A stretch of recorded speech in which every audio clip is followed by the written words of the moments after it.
I think the girls with their nails done now.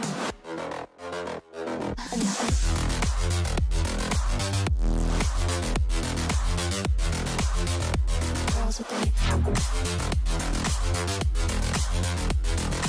nails done. I think the girls with their nails done.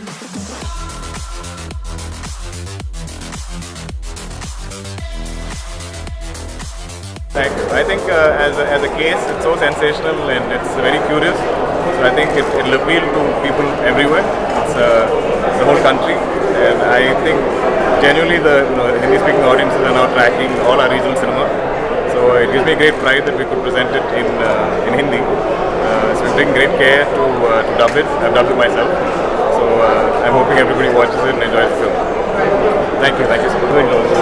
I actually feel like we're very curious about people who have crazy lives, whether it's good crazy or bad crazy.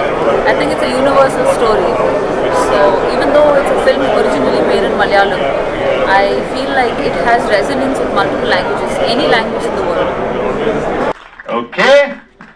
അപ്പോൾ എന്താണ് സിനിമയുടെ experience ഒക്കെ നിങ്ങൾ cinema കണ്ടതിന് ശേഷം കുറുപ്പിനെ അറിയിക്കുക. പക്ഷെ ഇപ്പൊ സിനിമക്ക് മുമ്പ് എന്താണ് ദുൽഖർ പറയാനുള്ളത് കേൾക്കാം. എല്ലാവർക്കും നമസ്കാരം. It's so good to see everybody here. ഒരുപാട് നാളുകൾക്ക് ശേഷമാണ് എന്റെ സിനിമ തിയേറ്ററിൽ ഇറങ്ങുന്നത്. ഞാൻ തന്നെ തിയേറ്ററിനോട് കാലുകുത്തിട്ട് ഒരുപാട് നാളായി. സോ ഞങ്ങൾ ഒരുപാട് നാളായിട്ട് വർക്ക് ചെയ്യുന്ന ഒരു സിനിമയാണ്. ഒരു വലിയ സ്വപ്നം തന്നെയാണ് ഈ സിനിമ. നിങ്ങളെല്ലാവരും ഇഷ്ടപ്പെടുമെന്ന് വിശ്വസിക്കുന്നു. ഇതിന്റെ ഓരോ ഡിപ്പാർട്ട്മെന്റും I think are almost like award winning type of talent. ഞങ്ങളുടെ cast is amazing. This is our heroine Sobhita. And there's one more person, അല്ലേ? Walid, sorry, I keep missing. Walid's in the film, but he's a bit of a suspense. So once they see the film, I think you're going to be a huge star. So till then, I'm keeping you like. പക്ഷെ എന്നാലും music നിങ്ങൾ enjoy ചെയ്യും. പിന്നെ ഇതൊരു time travel പോലെ ആയിരിക്കും. നിങ്ങൾ തിരിച്ച് 70s 80s U B transported. വളരെ മനോഹരമായിട്ടാണ് അതെല്ലാം ക്യാപ്ചർ ചെയ്തിരിക്കുന്നത്. സോ എല്ലാവരും സിനിമ കാണുക. I hope you enjoy it. I am excited and tense. Thank U.